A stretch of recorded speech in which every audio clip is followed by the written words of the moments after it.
Good evening, everybody, and welcome back to part two of the video series on the role and purpose of agents.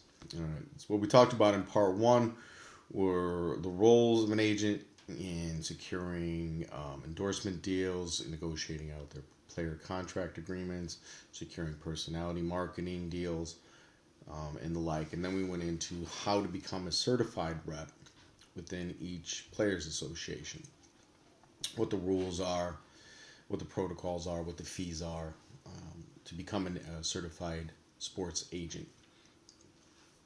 Now, that's not the end of the story.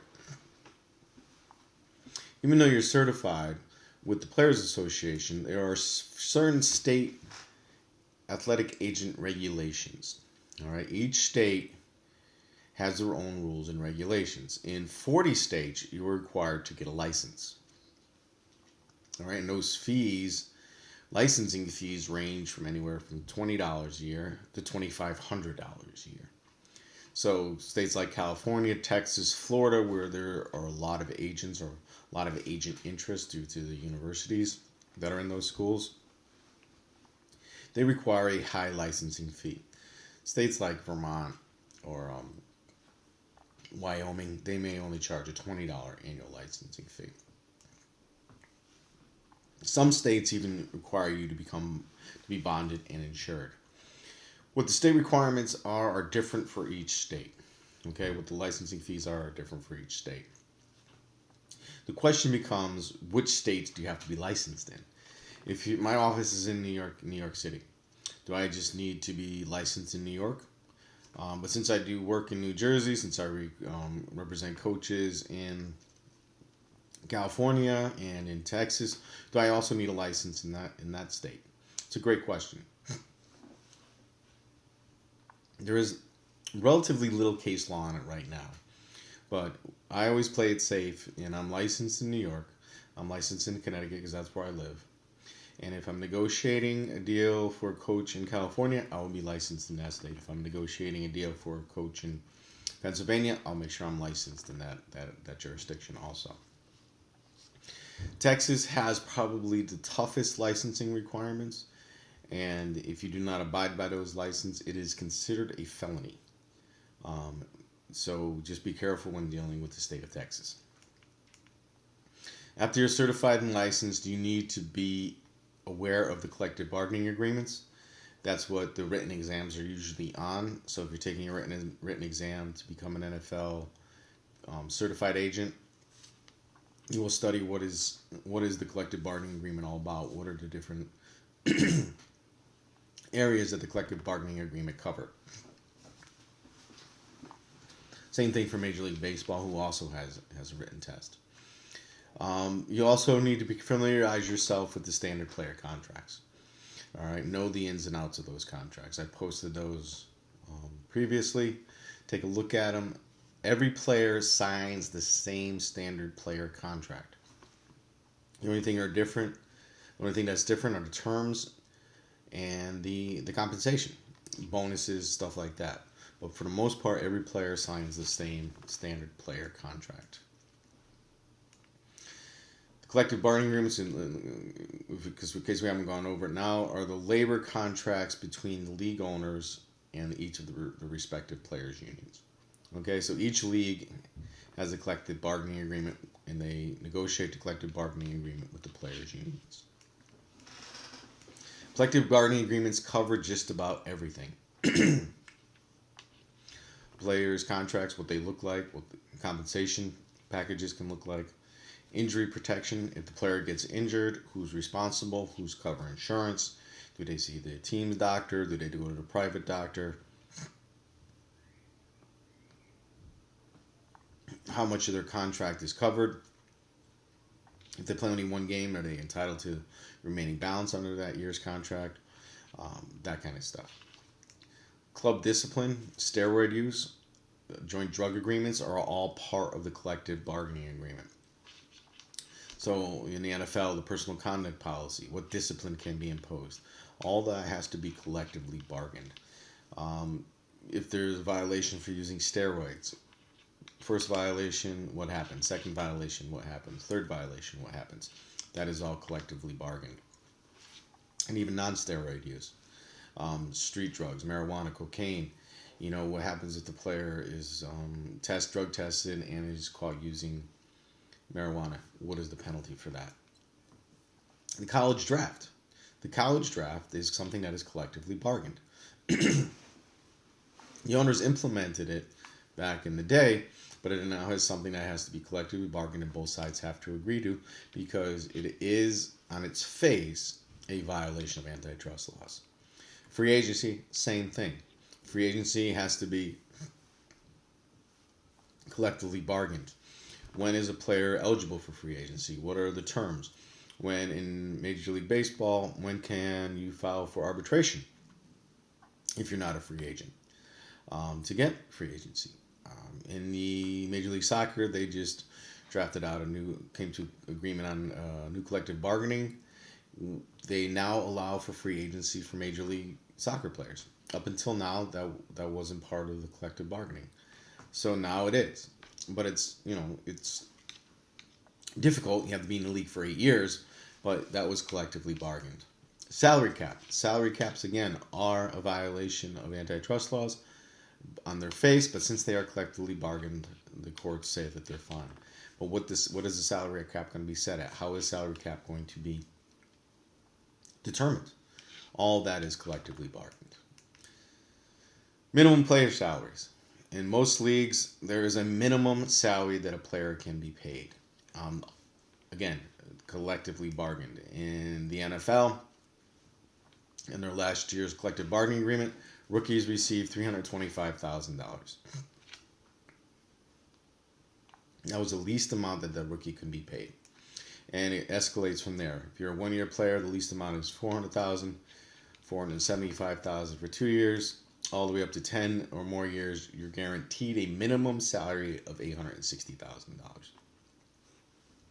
All this is collectively bargained. Travel days. On travel days, and these players make a lot of money, but on travel days, they are compensated for their meals. And what they're going to be compensated for their meals is collectively bargained. In the NFL, a player gets $18 for breakfast, $27 for lunch, and $45 for dinner. So, on an away game, if they travel, one of the interns, one of the pro player guys, stands there with the envelope for each player, giving them $18 for breakfast, $27 for lunch, and $45 for dinner. Again, that's all collectively bargained, and even though these guys make a lot of money, allegedly, their meals on travel days are paid for. The standard player contract. Get to familiarize yourself with it, familiarize yourself with the terms, familiarize yourself with the group licensing program. What that means is every player, by signing that contract, submits themselves to the group licensing program, which means if their images can be sold collectively, and if it's sold collectively, they will be compensated at the end of the year for that image. But it depends on how much the major property negotiates a fee for. Compensation, always paragraph 5. When payments will be made, any deductions, physical condition, injury, all these terms are part of the standard player contract. How long the contract is for, how a player can be terminated, if they can be terminated, if it's a guaranteed contract or not. Some current trends I see happening now with regards to agents. Number one, there are a lot more large agencies. The large agencies are taking over. When I started out, there were a bunch of small agencies, 2-3-man shops, maybe a one-man shop, one-person shop, represented a bunch of athletes. Now you have the CAAs, the Creative Artist Agency. They represent over 140 NFL players. When there's only 1,800, that's a large chunk of the pool. Tommy Condon is their lead agent. He's a great agent. He knows what he's doing. Octagon, world's largest sports and entertainment marketing company. IMG, they're responsible for employing over 3,000 employees in 33 different countries. So one of the trends I see is that these large agencies are kind of taking over. They have the resources. You come to CAA, they have the resources. They have great agents. They can negotiate with, once they represent you, they can work with, on the entertainment side, getting you a record contract if you want, getting you in movies, that kind of thing. They're a big shop. They work directly with Nike. They work directly with Under Armour. So they can pitch you saying, listen, you come with us, we have all these resources that we can provide you, as opposed to that smaller agency where they just don't have the resources. Another thing I see is that premier athletes, premier players, have chosen an alternative route. I mean, agents take 3-4% of your fee, of your contract, as a commission. However, if you hire an attorney just to negotiate out the terms, attorneys usually just charge you at a flat fee or an hourly basis.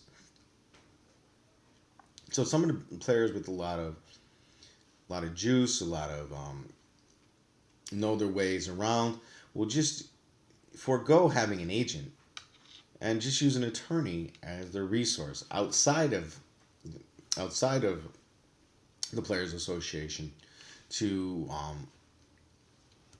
look over the contract, look over the deal, make sure it's in their best interest, and the attorney is going to charge them a flat fee or on an hourly basis. Example, Grant Hill, he decided to have an attorney. He did not want an agent. He had an attorney who looked over his contract, dealt with a lot of the terms, charged Grant Hill $100,000 to negotiate his first contract. In comparison, he would have paid $1.8 million in commission fees to that agent. It's a big difference. $1.7 million difference. So one of the things I see in some of the players are getting savvy to this. They're starting to say, hey, I can save some more money. If I pay that agent 3%, I don't have to pay an agent $50,000, $75,000, $100,000 to do it. Still a lot of money, but in comparison to 1.8 million, that's a big savings. Another trend I see happening is there is a curtailing out there of unscrupulous agents. The NCAA is implementing tougher rules. There are tougher rules within the Professional Code of Conduct for attorneys who are also agents. The federal government passed the Sports Agent Responsibility Act, what is known as SPARTA, to curtail some of the unscrupulous activities being promulgated by different agents. What SPARTA does, for the most part, it makes it unlawful for an agent to provide a student athlete with false or misleading information, promises, or representations, or give that student athlete anything of value. So now it's unlawful for an agent to do that. That doesn't mean that they don't. Who's really going to report it? But it is unlawful now under the SPARTA Act for the agent to provide any information, misleading information, promises, or anything of value to a student athlete. Where I think the SPARTA Act doesn't go far enough is it doesn't come down hard enough on the agents. I mean, it's unlawful, yes, but it doesn't take away their license, it doesn't take away their certification, that kind of thing. It's there, but it doesn't have as much juice as it should have. One thing I want you guys to analyze and think about. Let's say you got your certification, you have your license, you've looked over the collective bargaining agreement, you've looked over the standard player contract, you're familiar with new trends that are happening out there. Now you're sitting down with your first client and you're on the phone with the general manager, and the general manager says to you, hey, new agent, here's the deal. DLA, it's a $15 million contract for your client. We'll pay him $3 million a year over the next 5 years. Or we'll give you an option. We'll give you a $14 million contract, $1 million less, $4 million signing bonus. We'll give that to you within 30 days, and $2 million a year over the next 5 years. Talk to your client. Get back to me in 15 minutes. What do you do? I mean, one deal's for $15 million, one deal's for $14 million. But one of them has a $4 million signing bonus. How do you How do you handle this? I mean, the first question your client's going to ask you is, why am I going to sign a contract for $1 million less? Well, he's right. He or she is right. It is $1 million less. But then you have to think about what league you're in. If you're in the NFL, where there's non-guaranteed contracts, that $4 million is very attractive. It's $4 million signing bonus payable now, or payable within 30 days. That's important to know, because if your player gets hurt, he forgoes the remaining years on that contract. If, however, if it's a guaranteed contract like Major League Baseball, that's a little different. You may want to say to your client, well, you may want to take the $15 million a year, $15 million contract, because you're guaranteed that money is going to be paid out over 5 years. However, you're not going to get a signing bonus. So, first question you need to ask is, which league are we in? Is it guaranteed? Is it non-guaranteed? And then you need to know finance. You need to know a little bit of sports finance and what the value of money is. What I use in my analysis is calculating out the net present value of a contract. Assess how much a future value is today in the present time. All right, there's a formula for it. This isn't a sports finance class. I'm not going to go over the formula or have you do the exercise on the formula. But net present value and present value calculations, these are the standard formulas to determine which is in the best interest of your client. Because remember, you have a fiduciary duty to always do what's in the best interest of your client. Just taking that present value calculation on that first deal, it's $3 million a year over 5 years. All right, doing out the calculations, what the present value of that contract is in today's money is $11,250,000. Okay. However, deal B, same formula, $4 million signing bonus, $2 million a year over 5 years. Calculate that out. Add in the $4 million signing bonus. And the value of that deal B contract is $11,500,000. So in present value calculations and net present value calculations, deal B, even though it is for less money, has a higher value because in terms of present value. Very difficult thing to try to explain to your client, especially a 22, 23-year-old who's new to this. But you as an agent, as an attorney, have to disclose this information to your client. You have to do what's in their best interest. You have to advise them properly on the difference of the value.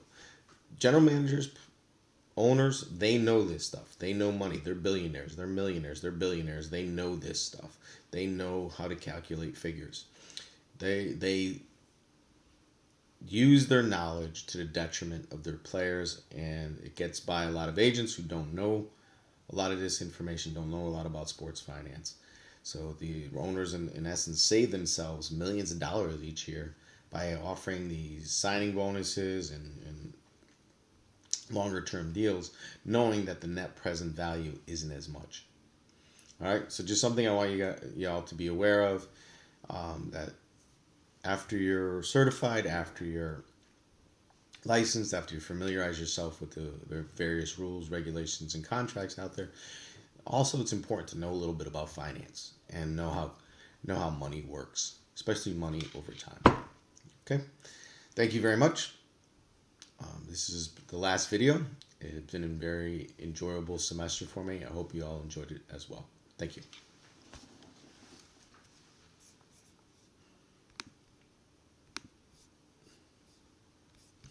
No, no.